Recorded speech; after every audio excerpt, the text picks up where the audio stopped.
Good day everyone. In this tutorial we're going to be learning how to make this shirt shrug. So I have my pattern paper here folded into two already, and I have my tape rule, my scissors, my ruler and my marker. So on my pattern paper I'm just going to draw a starting line, and from that line I'll take my other measurement. So on that starting line, which will serve as my shoulder line, I'm taking my shoulder measurement divided by 2, which is 8 inches, and from there I'll come down to my bust point at 10 inches, and I'll mark it horizontally like that also. Then for my bust point I came up by 2 inches. That's to serve as my chest line. So that's my chest line, and this is my bust point. So these are the lines I'm going to be needing. Now I'm going to be placing that 8 inches that I measured earlier on the shoulder line, on the chest line too, and connect them together. So I'm drafting the back first. So I'm taking 3 inches by 1 inch for the neckline, and I'll come down from that armhole line by 1 inch and connect my shoulder slope. Then in between my chest line and that shoulder slope I find the midpoint, and I'm just going to place my bust measurement divided by 4 on that chest line, and I'll connect that line to form my armhole. So on this chest line now, I'm just going to come down by about 1 inch. That's where I want the length of this shrug to reach. I don't want it to extend to the bust points, so I'm just going to cut that out. This is very easy, just watch what I do. So I'm just cutting out all my lines. I'm cutting out the shoulder slope and hole. So that's all for the back pattern. We're still going to modify it, but let's use it to cut the front pattern first.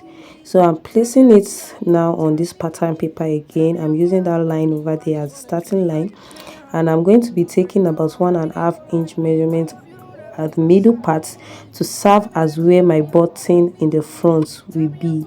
So I'm just pinning down my pattern paper, as you can see.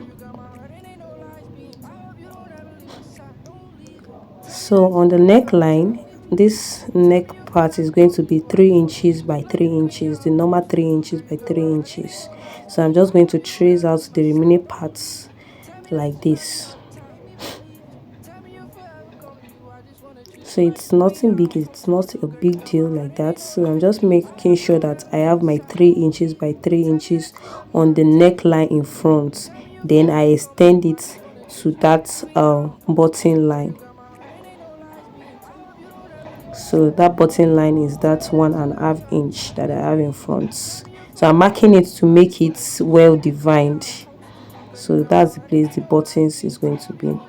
So I'm just taking off my paint, then I'll go ahead and cut out the front pattern also.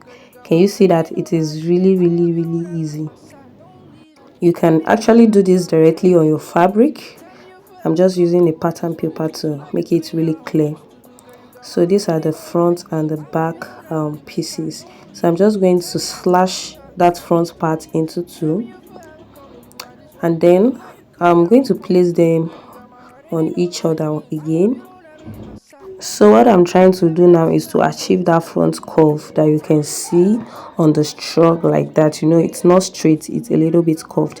So I'm just pinning them together and measuring where I want the curve to start. You can use any number of inches. I think I'm using about 3.5 here. So you just curve it to the other end of the armhole. As you can see me do, I'm using my curved rule. You can use your free hand if you don't have that, it works also. So now I'm done shaping that, and I've achieved that curve on both the front and the back. So that's the front, and this is the back parts of the shrug. So I went ahead to give my table another background, since I'm going to be using a white fabric for this shrug, and it's going to blend with the whites already on the table. So I already folded my fabric into two, and this back part is going to be cut on fold, as you can see.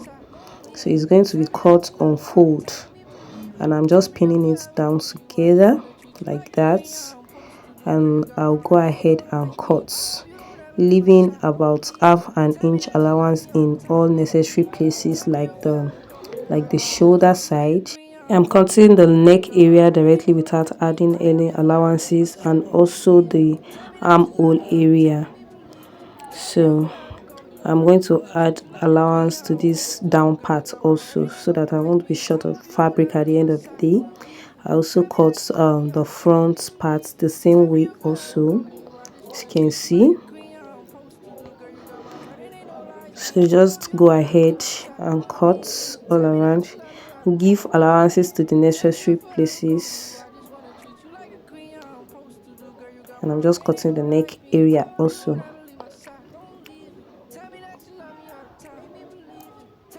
And now it's time to join these pieces together. So I'm just going to be taking off the pins on the pattern paper and the fabric, and I'm doing that for the front pattern first. So I arrange it like this, and I'm going to be folding it about half an inch and 1 inch. So I folded it twice, just like you can see me do, and I'm pinning this down. I'll use my tape rule to check if that place is 1 inch. So that place shouldn't be more than 1 inch, because the allowance for the button is just 1.5. So you fold it by half an inch, and you fold it one more time by half inch. Make sure it's 1 inch when you fold it like that. So I'll go ahead to the sewing machine and sew those places down. So when I was done sewing it down, this was what it looked like. So it's time to join it together with the back piece, and I'm just going to bring the back piece and face them right sides facing each other. So on the shoulder line now, I'm going to be pinning them down together on both shoulders, and I'll go ahead to the sewing machine. I give it a straight stitch with half an inch. So when I was done, this was what it looked like. Can you see? It's already looking like a shirt. So the next thing now to do is to measure what I have around this neck area from one end to the other. So I'm just taking the measurements that I have all around, and I think I have about 19.5 inches or so. So I'll bring another piece of fabric, and I will measure it. I'll fold it into two, measure it like this. I think I have about 3.5 inches, then fold it into two again. So we have about 4 folds. This is to measure for our collar. So I'll take the measurements that I have, I'll divide that 19.5 by 2 and mark it, then add some allowance, about an inch allowance. Then on the other edge that is folded, that is not open at all, I'm going to be adding about extra 2 inches to whatever I have on the opened edge. I hope you understand what I'm saying. This is just to get that shape of the collar. So I'm going to connect those two lines together. Can you see? So I'll go ahead and cut it out like that. So when I was done cutting this out, I opened it up. This was what I had. So this is going to be serving as our collar piece, and I went ahead to iron an stay on it just to give it a little bit of strength.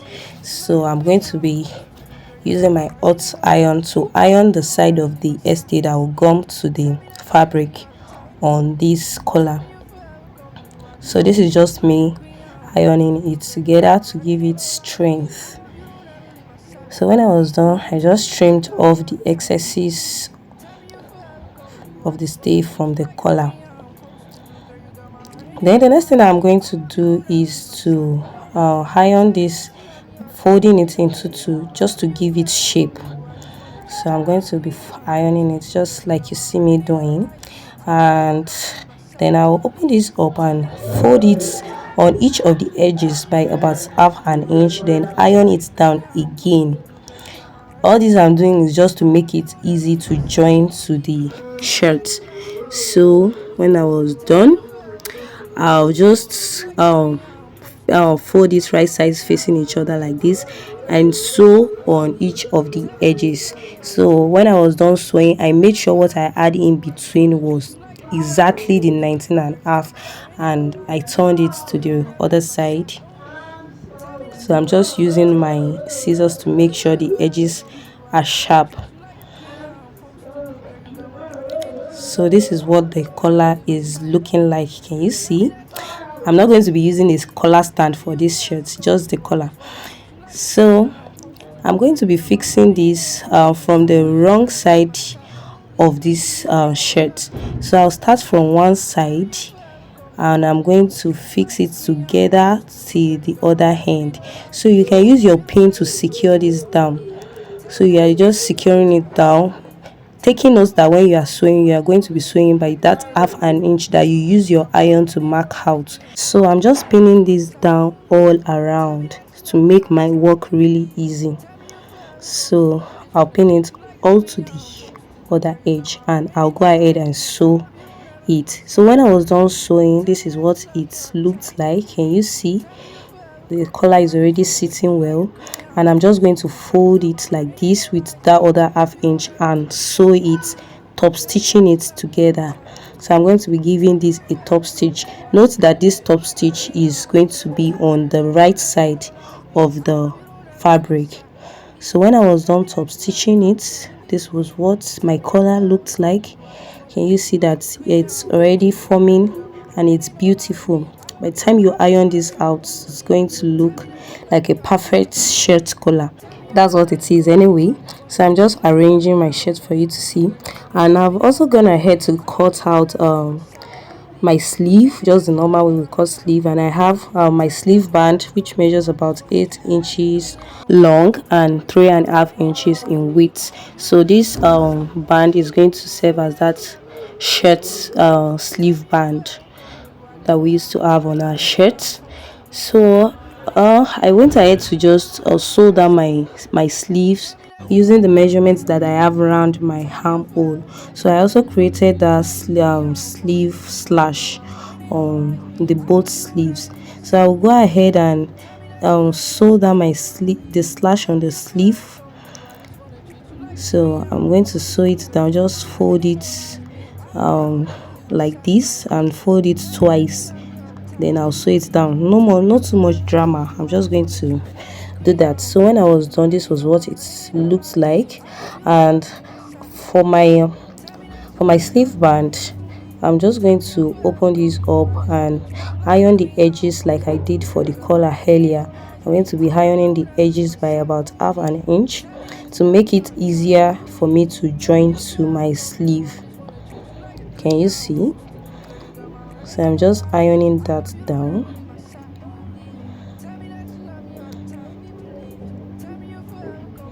And I'm going to be placing it right sides facing each other, and I'll sew it down on both edges, making sure that what I have in between is going to be what is around my sleeve. So I'll go ahead and sew that down. So when I was done, I turned it to the right side, and it's time to join it together with the sleeve. So just like the way I did for the collar, I'm starting from the wrong side. So I'm pinning it down all around, all the way around. If you have measured it and it is what you have on the sleeve area that you have on the band area, you won't face any problem doing this. So I just pinned it all the way around and I went ahead to sew it. So when I was done sewing it, I'm just going to drag the other edge to cover the rough edges, and I'll give it a top stitch too. So it's just like using the same method we used for the collar. So I'll go ahead and sew this down, and I'll repeat the same thing on the other sleeve. So can you see our shirt sleeve is ready? It's as easy as that. So I'll repeat everything I did now on the other sleeve. So I already joined my shirt on both sides. I just joined it with about half an inch, and I'm going to be fixing the sleeves now. So there's no big deal, it's just the normal way we fix our sleeve. And after that, I'm almost done, and the only thing that is left now is to hem the edges of this shrug. And I just folded it once and twice and I hanged it. That's all. So you're just going to add your button and the buttonhole, and this shrug shirt is ready.